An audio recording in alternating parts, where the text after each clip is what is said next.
भाई, अस्तित्व का आनंद उठाओ, क्योंकि दुख तो तुम्हें कहीं से भी ढूंढ लेगा। तुम्हारे जीवन में तुम जो जिंदा हो, तो जिंदा होने की खुशी मनाओ, खुशी से जीवन जियो, क्योंकि तुम्हारे चारे बाजू, चारे को लोग जगह दुख ही दुख है।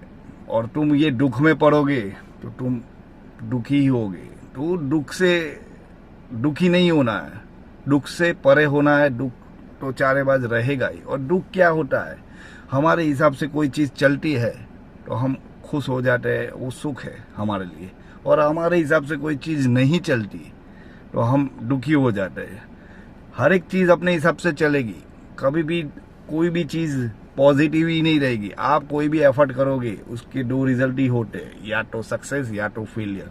तो सक्सेस होते हैं तो हम खुश हो जाते हैं, और फेलियर आता है तो हम दुखी हो जाते हैं। या कोई चीज़ हमारे हिसाब से नहीं चलती तो हमारा मन उदास हो जाता है। तो ये उदास होने की बात नहीं है।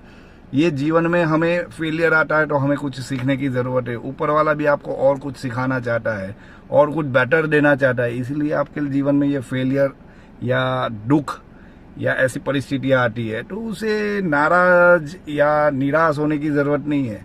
उसको आप एक्सेप्ट कर लीजिए और उसमें आप ऐसा सोच लीजिए कि और आगे कुछ बेटर आने वाला है, इसलिए आपके एफर्ट बढ़ा दीजिए। आप सीखिए और अपने जीवन में सीखते रहिए, रोज कुछ ना कुछ नया सीखते रहिए और उसको अप्लाई करिए। सुख और दुख वैसे तो कुछ भी नहीं है, परिस्थितियाँ हमारे हिसाब से होती है तो हम खुश हो जाते हैं और उसे सुख बोलते हैं। परिस्थितियाँ हमारे हिसाब से नहीं चलती तो हम उसे दुख बोलते हैं। तो सुख और दुख के चक्कर में मत पड़ो, आप अपना कार्य करो। भगवान श्री कृष्ण ने भी गीता में कहा है, तुम्हारा काम है तुम्हें कर्म ही करना है, बाकी जो भी है यानी उसका रिजल्ट मुझे देना है। तो आप अपने कर्म करिए, आप अपनी डेस्टिनी को एंजॉय करिए, आप जो जर्नी में हो उसको एंजॉय करिए। बाकी सब ऊपर वाला अपने आप अपने हिसाब से सब देगा। और ये सुख और दुख या खुशी और दुख को छोड़ दीजिए, उसके ऊपर उठ जाइए, तब जीवन में मजा आएगा। चलता ही रहेगा जीवन में सुख दुख। जब अभी आपका सुख चल रहा है या खुशी चल रही है तो दुख या नेगेटिविटी आएगी ही आएगी।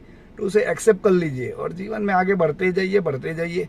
ये सब चलता रहेगा, जर्नी का मजा लीजिए। यही मैं तो फाइनली कहूँगा, जो रास्ते है उसके चलने का मजा लीजिए। मंजिल तो वैसे ही हम पहुँचेंगे, या तो रेंगते रेंगते पहुँचेंगे या फास्ट पहुंच जाएंगे, खुशी से पहुंचेंगे या दुख से पहुंचेंगे। तो क्यों नहीं खुशी से ही पहुंचे, यानी